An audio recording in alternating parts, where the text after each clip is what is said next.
네, 안녕하세요. 김지진 변호사입니다. 네, 안녕하세요. 예, 안녕하세요. 그 내용 잘 들었고요. 네, 아무래도 상조회사들이 매년 좀 경영이 어려워서 좀 부도나는 사례도 많고, 특히 뭐, 네, 요 사례도 이제 소문이 돌고 있다 하니까 걱정이 좀 많으실 것 같아요. 예. 네, 그래서 어쨌든 제가 상담을 정확하게 드리기 전에 뭐 좀 몇 가지 좀 여쭤보려고 하는데, 네, 이제 그 상조 가입하실 때 이제 뭐 계약서 같은 걸 하나 쓰시잖아요. 네, 뭐 약관이나 그러면 거기에 이제 상조 회사라는 데가 이제 선불식 할부 거래 업자로 이제 등록이 돼 있는 경우하고 등록이 돼 있지 않은 경우로 구분을 해서 살펴봐야 되는데 네. 혹시 그거에 대해서는 알고 계신가요? 아, 제가 알고 있는 게 네네네. 지금 많이 없어가지고 제가 가입한 게 저희 어머니가 가입하셨던 거라서 네, 네. 그게 제일 중요한 건가요? 이제 그게 가입이 돼 있느냐 안 되느냐에 따라서 뭐 보장이나 이런 게 법이 이제 할부거래법에서 정하고 있는 내용이 조금씩은 달라요. 네, 예, 근데 어쨌든 지금 제가 알고 있는 정보를 들어보면은 뭐 공제도 하나 소속이 돼 있는 것 같고, 맞죠? 네, 네, 공제라는 데가 이제 이 상조가 예를 들어서 뭔가 문제가 있을 때 이 보험적인 의미에서 이제 하는 게 공제거든요. 네, 상조 공제도 있고 뭐 여러 가지 이제 관련 공제들이 있는데 지금 말씀드린 것처럼 뭐 회사가 갑자기 부도가 난다든지 이런 경우에 대비해서 일정 부분 이제 그 공제조합에다가 그 상조회사들이 얼마씩 이제 거기다가 돈을 넣게 돼 있어요. 네, 그래서 그런 것들을 나중에 비상 상황에 쓰게 돼 있는데 그런 걸 이제 선불식 이제 할부 거래 업자로 정식으로 등록이 되어 있느냐 안 되어 있느냐를 이제 법에서 좀 따져서 구분을 하고 있는데 일단 그런 공제 업체를 선정해서 쓰고 있다고 하면 사실 그 선불식 할부 거래 업자로 등록이 정식으로 돼 있을 확률이 거의 90% 이상이에요. 그래서 그거는 뭐 그렇게 알고 넘어가시면 될 것 같고 그러면은 관련해서 하나만 여쭤볼게요. 해지 아까 말씀하셨잖아요. 네. 해제할 때 그 계약서에 뭐 이제 얼마 정도를 원금을 뭐 보장해 준다 이런 내용이 있나요? 약관에? 이게 있는데 네, 근데 네. 제가 저희는 기간이 네, 적어가지고 네, 네. 제가 아까 9개월 정도밖에 안 돼, 금액이 좀 적잖아요. 그래서 네, 금액 적으면은 해지할 때 네. 돈을 전혀 못 돌려받는 걸로 되어 있어요. 그게 어느 정도 기간까지 돈을 못 받는 걸로 돼 있죠? 이게 한 1년이 넘어야 되는데 제가 지금 9개월이라서 네, 네, 네. 지금 못 돌려받는 상태인 것 같아요. 해지를 만약에 한다면은. 그럼 기본적으로 이제 1년이 넘어가야 네. 그 계약상 내용을 보면 1년이 넘어가야 이제 뭐 전액을 원금을 돌려받는다든지 이런 거죠. 한 전액은 아니었고 한 30%좀 적었어요. 금액이 좀. 해지할 경우에요. 네, 해지할 그러면은 경우. 1년 이내로 해지할 경우에는 이제 그 전에 아예 없. 아예 네. 돌려받지를 못하는 상황이고. 네. 그러면은 이제 제가 그걸 왜 여쭤봤냐면 그러니까 보통 우리가 이것도 일종의 계약이잖아요. 네. 우리는 이제 일반 상식적으로는 뭐에 가입을 한다 하는데 그걸 법적으로 우리는 이제 계약이라고 해요. 네. 그럼 상조회사하고 이제 어머님하고 양 당사자 간 계약을 하신 거거든요. 네. 그러면 민법상 이제 계약일 경우에는 특별하게 굉장히 잘못된 규정 같은 거 있잖아요. 예를 들어서 뭐 완전히 한쪽이 불리한 내용을 담고 있다. 그런 거 아니면 원칙적으로 양 당사자 간의 계약 내용은 이제 당사자끼리 정하게 돼 있어요. 그렇기 때문에 지금 이제 말씀 주셨듯이 지금 상조 계약 내용상에 예를 들어서 1년 이내에 해지할 경우에 이제 지금 불입하신 금액은 돌려받을 수 없다는 내용이 있잖아요. 네. 예, 그러면은 원칙적으로 지금 상태에서 해지하실 경우에는 그거를 좀 돌려받으시기는 어려워요. 계약 내용이 그 내용 자체가 뭐 특별히 한쪽에 대단히 불리한 내용이라고 보긴 좀 어렵기 때문에 네. 그거에 대해서 일단 합의를 하셨다면 돌려받기는 어렵고 근데 네. 이제 제가 추가적으로 하나 설명을 드릴 경우는 만약에 이 회사가 부도가 나잖아요. 네. 실제로 지금 뭐 부도 위기다 지금 부도가 난 건 아니죠.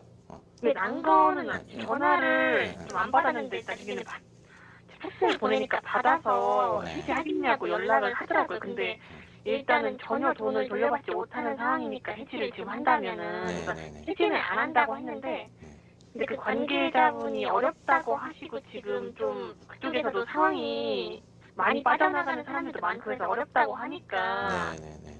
좀 그걸로 해서 부도를 추정하고 있는 거거든요. 아, 그럼 뭐 해지를 권유하는 그런 전화가 왔었던 거예요?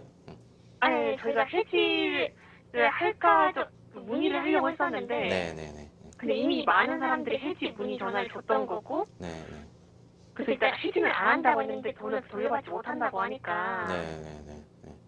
그렇죠. 예를 들어서 그러면 이제 이런 건 있을 수 있죠. 그쪽 회사에서 자기네 경영 사정이 어려우니까 네. 그대로 자기네들이 비록 이제 우리 계약서상에는 1년 이내 해지하면 돈을 돌려드리지 못하지만 근데 네. 지금 이제 해지를 하시면 저희가 그 계약 내용을 조금 수정해서 한 반 정도라도 돌려드리겠다. 이렇게 그쪽에서 먼저 제안을 한다. 뭐 네. 그러면은 우리가 받아들일 경우에는 반 정도를 받으실 수가 있는 거고 아까 설명드렸듯이 원칙적으로 지금 가입하실 때 그런 내용이 있다고 하면 사실 지금 일방적으로 해지를 하실 경우에 어떤 원금을 돌려받으시기는 조금 어려워요. 그런 상황이고 아, 네. 예, 근데 하나 설명드릴 거 만약에 부도가 나잖아요. 이 회사가 정말로. 네. 그거는 이제 우리 특별히 다른 법이 이제 할부거래법에서 정하고 있는 규정이 있어요. 이 공제 이제 우리 하루에 3만 원씩 납입을 하시잖아요. 네. 그러면 그 중에 절반이 이제 15,000원을 지금 아까 말씀하신 그 공제조합에다가 이 상조회사가 이제 불입을 하게 돼 있거든요. 네. 그렇기 때문에 이 진짜로 부도가 나서 회사가 망한다고 하면 지금까지 불입하신 금액의 절반 정도 있잖아요. 한 13만 5천 원이겠죠? 예.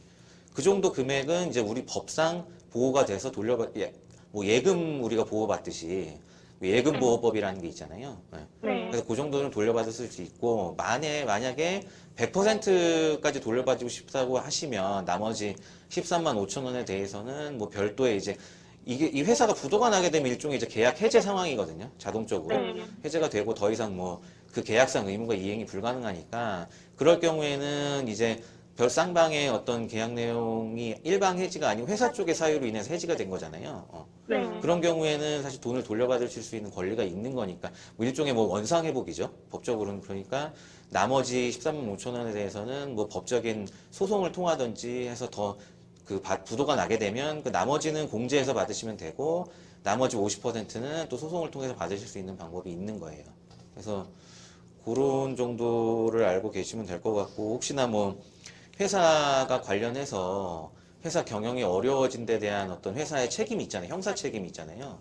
네. 예, 뭐 납입하신 분, 지금 여러분들이 한꺼번에 가입하셨다고 하니까 제가 추가적으로 네. 설명을 드리는 건데, 뭐 그분들이 보실 때 이 회사에서 뭐 내가 납입한 금액을 뭐 횡령을 했다든지, 아니면 회사 경영을 뭐 방만하게 했다든지, 아니면 실제로 이 정도의 서비스를 하지도 않으면서 전혀 능력도 안 되는데 그냥 돈만 받아갔다든지 이런 경우 있잖아요.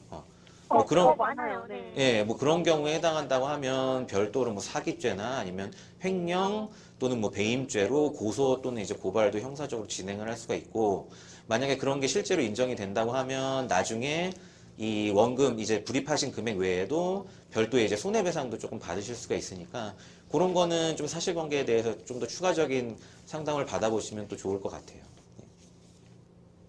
감사합니다. 네, 또 뭐 더 궁금하신 거 있으세요? 그 합병 만약에 합병이 되면은 그 아, 네네. 상조회사가 네. 그냥 그대로 진행이 되는 걸까요? 제 원칙적으로 이제 합병도 여러 가지 형태가 있는데, 예를 들어, 뭐 지금 가입하신 회사가 A고, 그거를 인수하는 회사가 B라고 하면, 원칙적으로 지금 가입하신 A 회사의 모든 어떤 권리 의무 관계 있잖아요. 돈을 네. 이 상조를 제대로 처리해야 될 의무를 B라는 회사가 다 승계하는 게 그게 기본 원칙이기 때문에, 그게 뭐 법적으로 어떤 우리한테 불리한 상황이 된다 이런 거는 사실 발견하기 좀 어렵고 다만 주의할 점은 뭐 그 B라는 회사도 좀 회사가 어렵다던가 아니면 회사 자체가 좀 뭐 방만한 경영을 하는 회사라든가 이런 경우면 나중에 실제 원하시는 서비스 요즘은 뭐 상조에 더해서 뭐 이런 뭐 어학연수 이런 것도 있더라고요. 그런 것도 있고 뭐 크루즈 뭐 상품도 있고 이런 다양한 상품들이 있잖아요. 네. 그런 게 이제 실제로 약속이 이행되는 데는 뭐 조금 나중에 어려움이 있을 수도 있지만 원칙적으로는 지금 가입하신 그 내용대로 인수해 가는 게 맞으니까요. 저는 이제 법적인 틀에서만 설명을 드릴 수 있으니까 그런 거를 알고 계시면 될 것 같고 법적으로 뭐 나중에 어떤 권리를 찾기 어렵진 않지만 실질적으로 어떤 뭐 그 회사의 어떤 경영 능력이나 이런 거에 따라서 뭐 서비스를 조금 못 받으시던지 위험성도 조금은 있다. 뭐 이 정도만 알고 계시면 될 것 같아요. 네. 아, 네, 합병으로 인한 어떤 뭐 법적인 권리를 찾으시는데 문제는 없습니다. 네, 감사합니다. 네, 네, 상담 감사합니다. 여기까지 네. 진행하도록 하겠습니다. 네, 감사합니다. 변호사님께서 굉장히 다각도로 좀 해결 방법을 제시해 주셨어요. 말씀 주신 것처럼 이렇게 지금 일정 기간 돈을 납입하기 시작하는데 실제로 서비스를 이행받는 기간은 한참 후인 경우를 예정하는 그런 서비스들이 요즘 많이 네, 제공되고 맞습니다. 있잖아요. 네. 그런데 이게 생각보다 영세하거나 아니면 이제 경제 활동이 좀 위축되면서 경제 사정 변동으로 인해서 회사가 어려워지는 경우에 이 서비스 이행받지 못할까 봐 걱정하시는 분들 네. 많거든요. 마지막으로 이제 상담자님이 꼭 알아두시면 좋을 만한 그런 팁 좀 정리해주고 가시죠. 네, 세 가지만 정리해드리면 될 것 같아요. 원칙적으로 이제 보험도 뭐 비슷하잖아요. 상조도 마찬가지인데, 일정 기간 가입을 해야 이제 해제했을 때 환불을 받을 수 있는 이런 조항들이 보통은 들어 있습니다. 그러니까 그거를 꼭 확인하셔서 지금 말씀드린 것 상담 사례처럼 뭐 1년 이내에 해제할 경우 원금을 받지 못합니다. 이런 규정들은 계약 내용대로 보통 따르게 돼 있으니까 꼭 꼼꼼하게 살피는 게 좋을 것 같고요.